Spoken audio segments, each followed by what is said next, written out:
Hello students, कैसे हैं आप? आज हम पैथोलॉजी का बहुत इंपॉर्टेंट कॉन्सेप्ट पढ़ेंगे जो कि एथेरोस्क्लेरोसिस है। ये इसका ब्रीफ आइडिया आपको होगा ही, लेकिन इस पे एक लॉन्ग क्वेश्चन आता है और जनरली इसमें इसकी डेफिनेशन, टाइप्स और मॉर्फोलॉजी पूछी जाती है। पैथोजेनेसिस नहीं पूछी जाती, लेकिन पैथोजेनेसिस भी हम आप थोड़ा सा पढ़ लेंगे जिससे कि बाई चांस क्वेश्चन आए तो आप उसको टैग कर देंगे। सबसे पहले डेफिनेशन देख लेते हैं एथेरोस्क्लेरोसिस की। It is a chronic disease of large and medium arteries which is characterized by the intimal lipid deposition, चाहे वो एथेरोमा की फॉर्म में हो चाहे प्लेक की फॉर्म में हो। यानी बेसिकली आपकी बॉडी की जो लार्ज और मीडियम आर्टरीज है उनमें जो प्लाक बिल्डअप होता है, प्लाक बिल्डअप होने की वजह से जो डिजीज होती हैं, जो कॉम्प्लिकेशंस आती हैं, वो सब एथेरोस्क्लेरोसिस में आती हैं। It leads to narrowing, ischaemia and complications. ठीक है, बेसिकली ये पाइप ब्लॉकिंग डिजीज है। जैसे पानी की पाइपलाइन में कचरा जमा हो जाएगा, वैसे ही हार्ट की पाइपलाइन में भी जब भी कचरा जमा होगा तो उसकी वजह से भी कॉम्प्लिकेशंस होती है। टाइप्स क्या होते हैं आर्टेरियोस्क्लेरोसिस के? ठीक है ना, ब्रॉड लेवल पे हम देखें तो एक होता है atherosclerosis which is intimal lipid deposition in large and medium arteries. Second is arteriolosclerosis. It is hyaline and hyperplastic changes in small arteries, arterioles. देखिए, लार्ज और मीडियम में जब भी होगा तो एथेरोस्क्लेरोसिस होगा, यानी कि वहां पे लिपिड डिपोजिशन चालू हो जाएगा। आर्टेरियोल्स आपको पता है छोटे होते हैं बहुत, तो इनमें क्या होता है, इनके साइज में दिक्कत आ जाती है, साइज इनका और छोटा हो जाता है। और छोटा कैसे हो जाता है? हाइलिन और हाइपरप्लास्टिक चेंजेस, यानी कि इंटरनली उसमें चीजें एक्यूमुलेट हो के वो और छोटे हो जाते हैं। ठीक है। थर्ड है मोनिकबर्ग्स मेडिकल कैल्सिफिक स्क्लेरोसिस। यहाँ पे आप नाम में देखिएगा, अगर आपको टर्म्स भी याद हो जाएं तो अगर आप फंस भी जाएंगे एग्जाम में तो भी आप निकाल सकते हैं। यहाँ आ रहा है कैल्सिफिक, यानी कि क्या हो रहा होगा? कैल्सिफिकेशन हो रहा होगा। कैल्सिफिकेशन का मतलब ये है, जो हमारी मस्कुलर आर्टरी है, मस्कुलर आर्टरी क्या होती है, जो स्ट्रेच हो जाती है, बेंड हो जाती है, जरूरत के हिसाब से एडजस्ट हो जाती है, वहां पे कैल्सिफिकेशन हो जाता है, हार्डनेस आ जाती है उसमें, जिसकी वजह से उसकी जो यूटिलिटी है उसमें कमी आने लगती है। तो अथेरोस्क्लेरोसिस आपको याद रखना है, बड़ा पाइप ब्लॉकेज मान लीजिए आप। आर्टीरियोस्क्लेरोसिस आप मान लीजिए छोटा पाइप ब्लॉक हो रहा है, और मोनिकबर्ग में पाइप की दीवार सख्त हो गई है। ठीक है।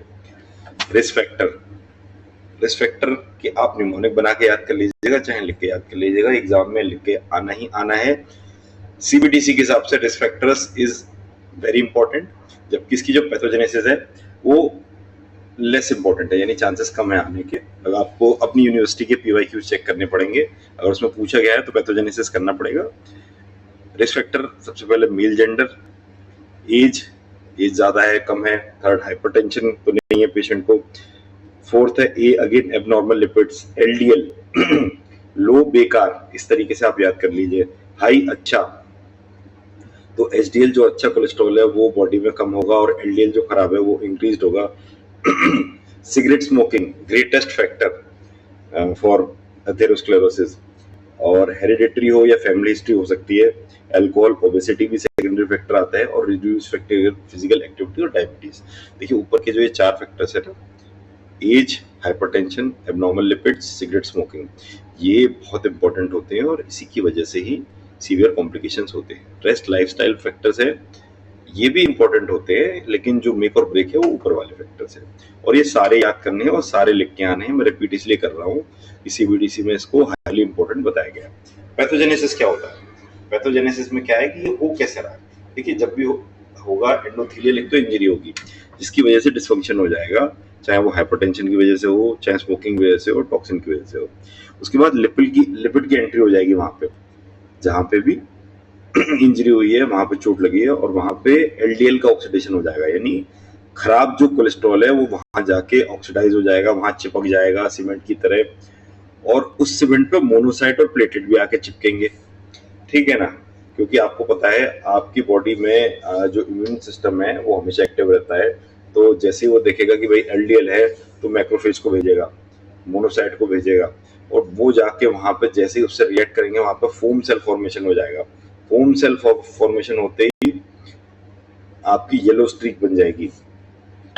उसके बाद नेक्स्ट होता है स्मूथ मसल्स भी वहां पे जाने लग जाएंगी, जिसकी वजह से फाइब्रस कैप्सूल बनेगा। और लास्ट होता है प्लेक फॉर्मेशन, वहां पे पूरी लेयर एक बन जाएगी सैंडविच की तरह, जिसकी वजह से नैरोइंग और लुमिन होगी। इसका निमोनिक मैंने बनाया था एंडोथेलियल एफसीपी, ई से एंडोथेलियल इंजरी, उसके बाद लिपिड, फिर फोम सेल, फिर स्मूथ मसल, फिर प्लाक। अच्छा, मॉर्फोलॉजी ऑफ एथेरोस्क्लेरोटिक लीजन क्या है, यहाँ पे आपको पूरा कॉन्सेप्ट में एक्सप्लेन कर दूंगा। देखिए होता क्या है, सबसे पहले हमने ऊपर देखा था कि इंजरी हुई, इंजरी के बाद वहां पे एलडीएल पहुंच गया, खराब कोलेस्ट्रॉल, खराब कोलेस्ट्रॉल पे जैसे ही मैक्रोफेज जाएंगे और उसको अटैक करेंगे तो वहां पे फोम सेल बन जाएंगे। फोम सेल यानी फैटी टाइप की वो बन जाएंगे और उनका डेपोजिशन होना चालू हो जाएगा। यानी एक तरीके से आपने सारा मसाला मिलाया और वो वहां पर डिपॉजिट होने लगा, तो उसकी वजह से एक स्ट्रीक बन जाएगी। क्योंकि वो स्ट्रीक एलडीएल से बन रही है इसलिए हम उसको फैटी स्ट्रीक बोलते हैं, और वो फैट की तरह येलोइश होती है। और ये सबसे, मतलब आप मान लीजिए आपके सैंडविच की सबसे पहली लेयर है, ठीक है ना। ब्रेड आपकी आर्टरीज हो गई और आर्टरी में जो फैटी स्ट्रीक है वो सबसे पहली लेयर है। यहाँ तक आके जितने भी लीजन्स होते हैं वो इजीली रिवर्सिबल होते हैं, इजीली ट्रीटेबल होते हैं। लेकिन होता क्या है, एलडीएल और मैक्रोफेज के बाद वहां पर फोम सेल की लेयर बन गई। उस फोम सेल की लेयर की वजह से स्मूथ सेल माइग्रेशन भी हो जाते हैं, यानी एक और लेयर वहां पे बनने लग जाती है और उसी को हम फाइब्रस प्लाक कहते हैं, ठीक है ना।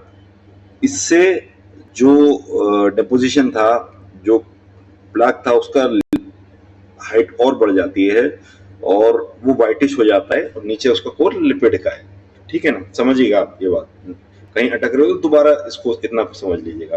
फिर हमारी सेकंड लेयर जो फाइब्रस प्लेक की जो बन गई थी, उसके ऊपर एक और लेयर होती है क्योंकि वहां पे चीजें आके और अटैच हो रही है। अच्छा, होता क्या है, जो ये फाइब्रस प्लाक है, ये सॉरी कॉम्प्लिकेटेड प्लाक है, ये हाईली अनस्टेबल होता है।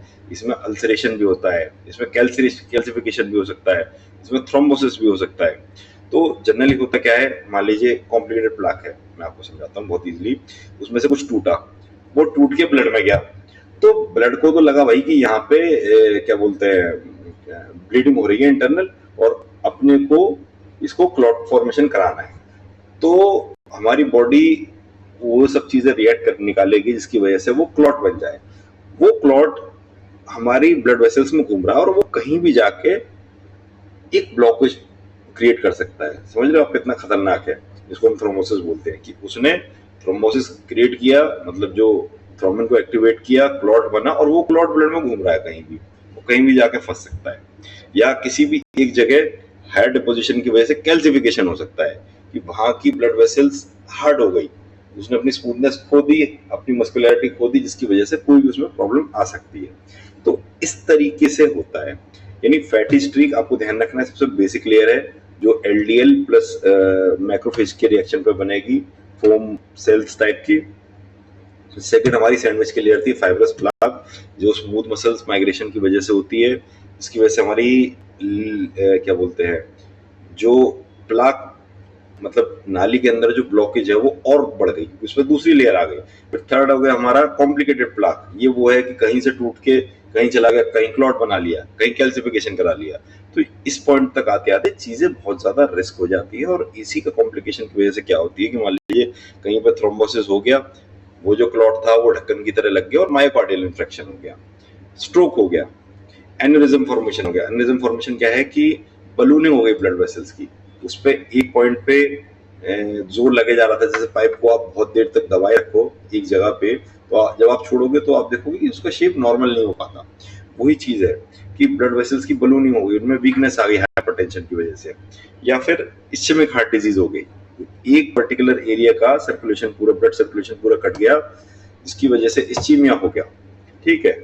तो ये बहुत सीरियस प्रॉब्लम है और ये बहुत इंपॉर्टेंट भी प्रॉब्लम है। If you are a medical student, इतने डीप कॉन्सेप्ट्स आपको पता होने चाहिए, और मैं कॉन्सेप्ट्स पे हमेशा जोर इसलिए देता हूँ कि एक बार आपके माइंड में फिट हो गए तो आंसर तो आप बना के लिख आओगे, ठीक है ना।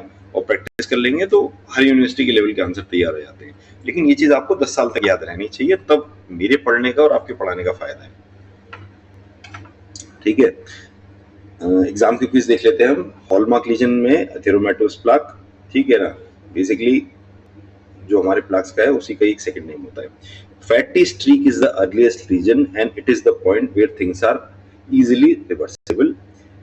सबसे ज्यादा रिस्क फैक्टर्स क्या होते हैं एथेरोस्क्लेरोसिस के? हाइपरटेंशन, स्मोकिंग, हाइपरलिपिडीमिया, डायबिटीज, इन चारों की वजह से ही सबसे ज्यादा ये एथेरोस्क्लेरोसिस होता है।